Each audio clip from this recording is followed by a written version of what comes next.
90 రోజుల కోర్సు పూర్తి చేస్తే చాలు 100% ప్లేస్మెంట్ సపోర్ట్ తో సాఫ్ట్వేర్ జాబ్ మీ సొంతం. వెంటనే కోడ్ జ్ఞాన్ డెస్టినేషన్ ని సంప్రదించండి.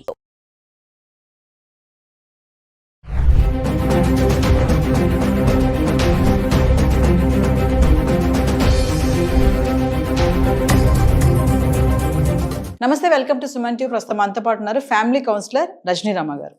నమస్తే మ్యామ్. నమస్తే నవీన.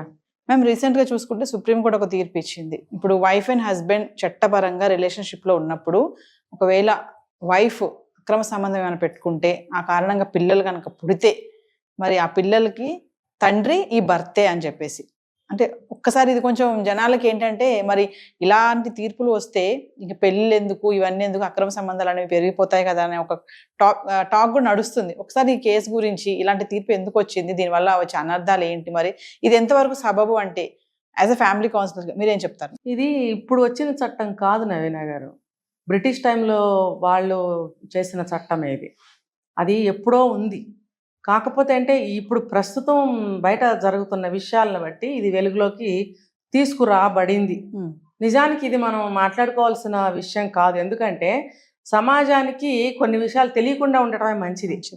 కానీ కొన్ని విషయాలు తెలియటం కూడా మంచిది, ఎందుకంటే వాళ్ళు జాగ్రత్తగా ఉంటారు కాబట్టి.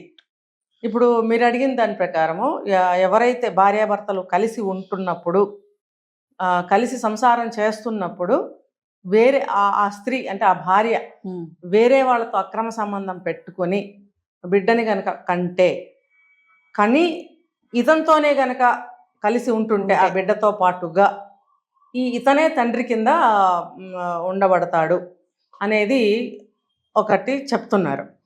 ఇదేంటి అని తెలియని వాళ్ళు విస్తుపోతారు, ఆశ్చర్యపోతారు, గుండెలు ఆగిపోతాయి. కొత్తగా ఇది వెలుగులోకి వచ్చినప్పుడు నాకు కూడా అదే పరిస్థితి, గుండె ఆగినంత పని అయింది. ఎందుకు అని అంటే నిద్రపోతున్న పాముని లేపినట్టు అసలు ఇవి సమాజానికి తెలియపరచకూడదు, కానీ చాప కింద నీరులాగా ఎన్ని జరుగుతున్నాయో మనకు తెలియదు. కాబట్టి సమాజాన్ని కొంచెం అవేర్ చేయటం కోసం తెలుసుకోవటం అనేది కూడా మంచిది అనే కంటే చట్టం తెలుసుకోవటం ప్రతి పౌరుడి యొక్క హక్కు.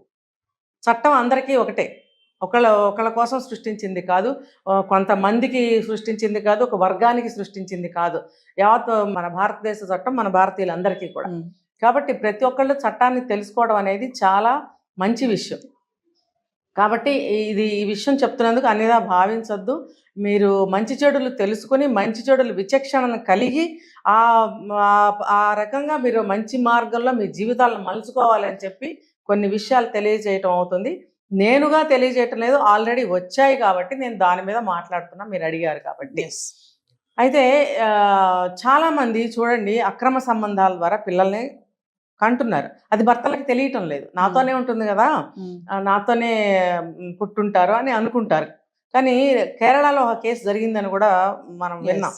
అది ఏంటంటే ఇట్లానే అక్రమ సంబంధం ద్వారా ఒక బిడ్డని కానీ ఇతనితోనే ఉంటుంది అనేది. అయితే దీన్ని ఎలా మనం చెప్పుకోవచ్చు అని అంటే, ఇది భర్తతో కలిసి ఉంటూ వేరే వ్యక్తితో సంబంధం పెట్టుకొని ఒక బిడ్డని కని ఇతనితోనే ఉంటున్నప్పుడు, అంటే ఎవరితో అయితే అక్రమ సంబంధం పెట్టుకుందో ఆ మగ వ్యక్తి ఇక్కడ ఈవిడితో ఇంకా సంబంధంలో ఉన్నాడా లేదా సంబంధం కొనసాగించకుండా తన లైఫ్ తను వెళ్ళిపోయాడా అనేది అప్రస్తుతం. ఈవిడైతే ఈ బిడ్డతోటి తన భర్తతోటే ఉంటుంది కదా. కాబట్టి ఆ బిడ్డకి అక్రమ సంబంధం పెట్టుకున్న ఆ మగ వ్యక్తి దగ్గర లేడు. కాబట్టి ఈ అక్రమ సంబంధం ద్వారా పుట్టినటువంటి ఈ బిడ్డకి సంరక్షణ దృష్ట్యా కోర్టు చట్టం ఈ రకంగా చేసి ఉండొచ్చు. మరి ఆ బిడ్డకి తండ్రి లేకపోతే, తల్లి లేకపోతే ఎలా జరుగుతుంది? ఇది ఇప్పటి చట్టం కాదని నేను ఇందాక మెన్షన్ చేశాను, ఎప్పుడో చేసిన చట్టం. కాబట్టి ఆ రోజుల్లో స్త్రీ సంరక్షణ అనేది ఇంపార్టెంట్, ఇప్పటికీ ఉంది, అప్పుడు ఇంకా ఇంపార్టెంట్. కాబట్టి ఆ అమ్మాయికైనా అబ్బాయికైనా సరే పిల్లలకి సంరక్షణ ఎలా? కాబట్టి అతను అక్రమ సంబంధం పెట్టుకున్న వ్యక్తి వెళ్ళిపోయి ఉంటాడు. మరి ఈవిడ ఆ బిడ్డని ఎక్కడికి తీసుకెళ్ళి పెంచుతుంది? కాబట్టి ఇక్కడ ఇతనే తండ్రి. ఇందులో ఇంకొక విషయం, ఇలా అక్రమ సంబంధం ద్వారా బిడ్డని కన్నది అని ఈ భర్తకి తెలియకపోవచ్చు, తెలియకుండా ఈవిడ మేనేజ్ చేసి ఉండవచ్చు. కాబట్టి ఆ బిడ్డ ఇక్కడ ఇతని బిడ్డలాగానే చలామణి అవుతూ ఉంటుంది, అతను కూడా ఈ బిడ్డకి తండ్రిగా చలామణి అవుతూ ఉంటాడు తెలియని సందర్భంలో. ఒకవేళ తెలిసిన తర్వాత అయినా సరే ఇతనితోనే సంరక్షకుడుగా తండ్రిగా చలామణి అవుతాడు అని ఎందుకు అన్నారు అని అంటే, ఆ బిడ్డ బయటకు వెళ్తే ఎలా బతుకుతాడు ఆ చిన్న వయసులో, అబ్బాయి కానీ అమ్మాయి కానీ. సంరక్షకులు గార్డియన్స్ ఎవరుంటారు కాబట్టి వాడి తల్లిదండ్రులు లేని అనాథను చేయొద్దు. పిల్లలు అనాథలై భవిష్యత్తు పాడయి రోడ్లు పట్టి వాళ్ళొక క్రిమినల్స్గా తయారవకుండా ఉండాలి, చెడు వ్యసనాలకి బానిస అవ్వకుండా, చెడు మార్గంలో పోకుండా, సమాజానికి పనికి రాకుండా పోకుండా ఉండాలి అని చెప్పి ఈ చట్టం చేసి ఉండొచ్చు.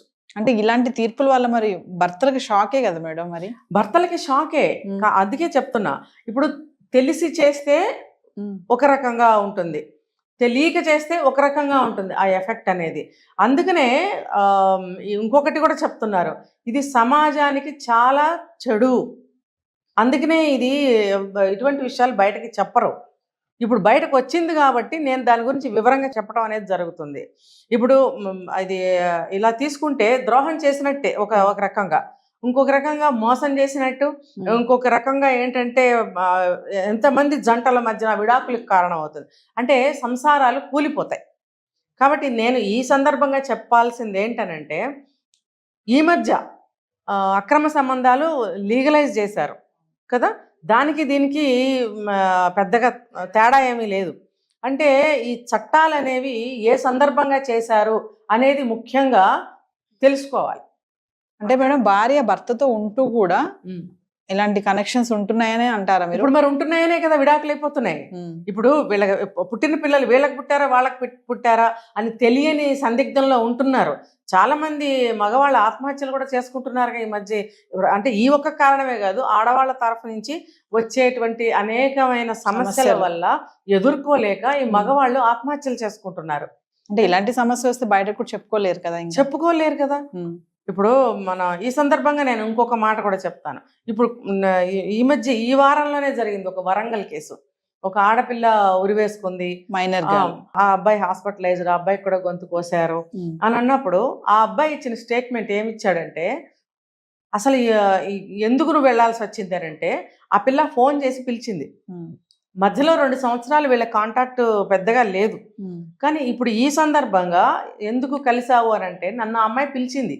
ఎందుకు పిలిచింది అనంటే, తనకి మానసికంగా చాలా ఒత్తిడికి గురవుతున్నాను, నేను చాలా ఒక విషయం మీద బాధపడుతున్నాను, అది నేను ఎవరికి చెప్పుకోలేను. ఇప్పుడు మీరు అన్నారు ఎవరికి చెప్పుకోలేము, ఇప్పుడు అలాగే నేను కూడా వచ్చిన సమస్యను ఎవరికి చెప్పుకోలేకపోతున్నాను. నువ్వు నా మనసుకు దగ్గరగా వచ్చావు కాబట్టి నాకు నీకు షేర్ చేసుకోవాలనిపిస్తుంది, నీతో షేర్ చేసుకోవాలని నేను రమ్మంటున్నాను, నువ్వు రా అని పిలిస్తే నేను వెళ్ళాను. సో వాట్స్ ద మ్యాటర్ అని అంటే, ఆ పిల్ల తల్లి ఎవరైతే ఉందో సో కాల్డ్ టీచర్, ఆవిడ టీచర్ జాబ్ చేస్తుంది కదా, ఆవిడ ఫోన్లో వేరే అతనితోటి చాటింగ్లు చేస్తుంది అంటే ఈజ్ ఈక్వల్ టు అక్రమ సంబంధాలు ఏమైనా ఉండవచ్చేమో. మరి ఆ చిన్నపిల్ల ఆ వయసుకి చాలా బెంబేలు పడిపోయి ఉంటుంది. అంటే ఒక పక్కన నన్ను ఒక అబ్బాయితో మాట్లాడద్దు, నన్ను దూరం పెట్టారు, ఆ అబ్బాయి వస్తే అటాక్ చేస్తున్న సందర్భంలో ఉన్నప్పుడు తల్లి ఇంకొకళ్ళతో ఇలాగ మాట్లాడటము, చాటింగ్ అంటే ఆ అమ్మాయికి అర్థం ఏ రకమైన చాటింగ్లు అవి చూసిన తర్వాత అతనికి వాళ్ళ అమ్మకి మధ్యలో ఏం జరుగుతుంది అనేది తెలుసుకోలేని అర్థం కాని వయసులో ఆ పిల్ల లేదు. కాబట్టి ఆ అమ్మాయి వరీడ్. సో అంటే ఇప్పుడు నువ్వు తప్పు చేస్తూ పిల్లని ఎందుకు అదుపు చేస్తున్నావు? కప్పిపుచ్చడం అంటారు కదా, తప్పు చేయడం కదా. ఇది పరువుకు సంబంధించిన విషయం. ఈ విషయం బయటకు వస్తుందేమో అని చెప్పి ఆ తండ్రి ఒక యాక్షన్ తీసుకున్నాడు అక్కడ. అదేంటి, ఎవరు చేశారనేది మనకు తెలీదు. ఆ అబ్బాయి గొంతు కొయ్యడము, ఆ పిల్ల ఉరివేసుకుని చనిపోయింది అనడము, ఇదంతా కూడా పరువుకు సంబంధించిన విషయమని నాకు అనిపిస్తుంది. సో ఇలాంటివి జరుగుతాయి కాబట్టి అటువంటి చట్టాలని హైలైట్ చేసి ఎవరు కూడా మాట్లాడుకోలేదు, ఇంతకాలము చెప్పుకోలేదు. కానీ ప్రస్తుతం ఉన్న పరిస్థితుల్లో చట్టాలు తెలుసుకోవడం అనేది చాలా అవసరం. ఆడవాళ్ళైనా మగవాళ్ళైనా మీరు ఏ మార్గంలో వెళ్తారో అదే రిటర్న్ తిరిగి మీ జీవితానికి శాపం అవుతుంది. మీరు ఇటువంటి చెడు పనులు చేయకండి. అంటే నేను మెల్లగా చెప్తున్నాను, చేస్తే ఏమవుతుందో మీరు చూస్తున్నారు. జీవితాలు కుక్కలు చింపిన విస్తరి అంటారు కదా, కుక్కలు చింపిన విస్తరి పరువు పోయి అవమానపడి ముఖం ఎత్తుకోలేక బయట మీరు తిరగలేని పరిస్థితి వస్తుంది. ఆల్రెడీ అలాంటి పరిస్థితుల్లో ఉన్న వాళ్ళకి వచ్చే ఉంటుంది. ఇప్పుడు అవమానం పడిన తర్వాత ప్రతి ఒక్క క్షణం కూడా బ్రతకడం అనేది చాలా దుర్భరం అయిపోతుంది. ఇప్పుడు ఒక పరువు పోయినా సరే, అవమానం పడినా సరే, మరి అలాంటప్పుడే కదా పరువుకు సంబంధించిన విషయాలు ఎన్నో జరుగుతున్నాయి బయట. ఎందుకు జరుగుతున్నాయి? మీరు సక్రమంగా లేకపోవడం వల్ల. ఇప్పుడు నేను మిమ్మల్ని తిట్టో కొట్టో ఇంకొకటి చేసో దారిలోకి తీసుకొచ్చే వయసు మీది కాదు, పరిస్థితి కాదు. పరిస్థితులన్నీ మీకు తెలుసు, మీరేం చేస్తున్నారో మీకు తెలుసు. చెయ్యొచ్చా చెయ్యకూడదా అనేది మీ విచక్షణకి నేను వదిలేస్తున్నా. కొట్టి తిట్టి చెప్పడానికి నేను మీకు బంధువుని, మీ యొక్క కేర్ టేకర్ని, గార్డియన్ని కాదు, మీరు చిన్నపిల్లలు కాదు. కేవలం నేను ఒక వెల్ విషర్గా, ఒక సలహాదారుగా మాత్రమే నేను చెప్తున్నాను. యాజ్ ఎ పబ్లిక్ స్పీకర్, పబ్లిక్లో నేను మంచి మాటలే చెప్తాను ఎప్పుడు కూడాను. వాళ్ళు తీసుకునే కోణాన్ని బట్టి ఉంటుంది అది.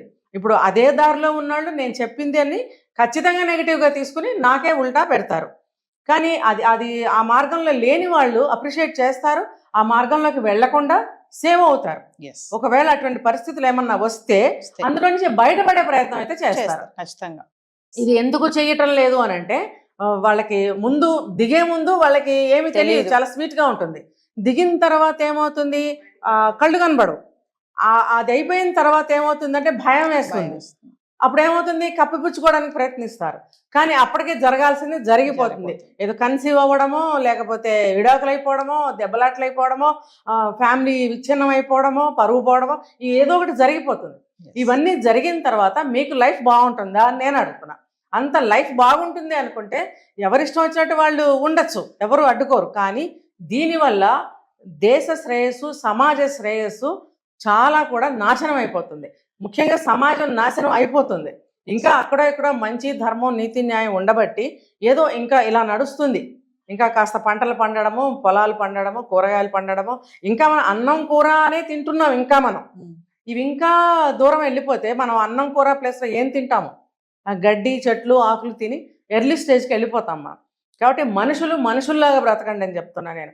ఈ అక్రమంగా వెళ్ళడము, అక్రమ సంబంధాలు పెట్టుకోవడము, షుగర్ డాడీలు వెనకాల వెళ్ళిపోవడము, వయసు తారతమ్యం లేకుండా ఎవరైనా వరుస అంటారు, వయసు వరుస రెండూ లేకుండా ఒక అవసరానికి మాత్రమే మీరు సంబంధాలు పెట్టుకోవడం. తాత అవనండి, బాబాయ్ అవనండి, అన్న అవనండి, తమ్ముడు ఎవరేవండి, ఇలా సంబంధాలు పెట్టుకోవడం వల్ల ఎలా భ్రష్టు పడుతున్నారు. మీ ఫ్యూచర్ ఏంటి, మీ జీవితం ఏంటని నేను అన్నాను. మీ ఫ్యూచర్, జీవితం వేరు, భవిష్యత్తు వేరండి. భవిష్యత్తు అంటే ఏంటి, ఒక మంచి పద్ధతిలో మీరు ఒక జీవితాన్ని సాగించడం, ఒక బ్రైట్గా వెలగడము, ఒక మంచిగా సంపాదించుకోవడము, మంచి జీవితాన్ని పొందడము, మంచి కుటుంబాన్ని పొందడము, ముందుకు వెళ్ళడం అనేది భవిష్యత్తు. ఎలాగోలా జీవించేది, ఏదో తిన్నామా, ఎవరితో తిరిగామా అని అంటే అది జీవితం. కుక్కకైనా, పిల్లికైనా, మనిషికైనా జీవితం అనేది సూర్యుడు వస్తాడు, చంద్రుడు వస్తాడు, వెళ్తూ వస్తూ ఉంటారు, వీళ్ళ రోజులు గడుస్తూ ఉంటాయి. ఇది జీవితం. ఒక మంచి భవిష్యత్తు కావాలి మనకు, ఒక నీతిగా, నియమంగా, మనకంటూ ఏమంటారంటే దాని ఒక మన వ్యక్తిత్వం ఒక బ్రైట్గా మంచిగా జరగాలి, ఉండాలి అని అంటే ఒక పద్ధతిలో ఉండటం అనేది ఎంతైనా అవసరం. ఇలాంటి చట్టాలు అనేవి అనేకం ఉంటాయి. ఈ చట్టాలను దృష్టిలో పెట్టుకుని ఏం పర్వాలేదని ముందుకెళ్తే మాత్రం సర్వనాశనం తప్పదు. ఇలాంటి చట్టాలు ఉన్నాయి కాబట్టి మనం జాగ్రత్తగా ఉండాలి. మన కుటుంబాన్ని, ముఖ్యంగా ఎవరికి వాళ్ళే మన జీవితాన్ని సరిగ్గా పెట్టుకోవాలి అని ఒక నీతి ఉండాలండి. ఒక మనసే మనకి ఒక పెద్ద కోర్టు. ఆ కోర్టులో మనం చెప్పుకోవాలి, కానీ సుప్రీంకోర్టుకో లేకపోతే హైకోర్టుకో వెళ్ళి జనం మధ్యన జడ్జి గారి ముందు చెప్పడం కాదు. మన మనసులో మనమే ఒక జడ్జి, మన మనసు ఒక కోర్టు, మనమే ఒక జడ్జిలో మనం ఆత్మవిమర్శ చేసుకోవాలి. ఆత్మవంచన కాదు, దాంట్లో మనం చెప్పుకోగలగాలి, గెలవగలగాలి. అప్పుడు జీవితాన్ని గెలిచినట్టు. అంతేగాని ఎవరికో చెప్పాలి, ఎవరికో చేయాలి కాదు. మీరు చెప్పుకోండి, మీ దారిని మంచిగా ఎన్నుకోండి. ఇటువంటి అక్రమ సంబంధాల వైపు కానీ, ఇటువంటి పనులు చేయడం కానీ చెయ్యకండి. Thank you.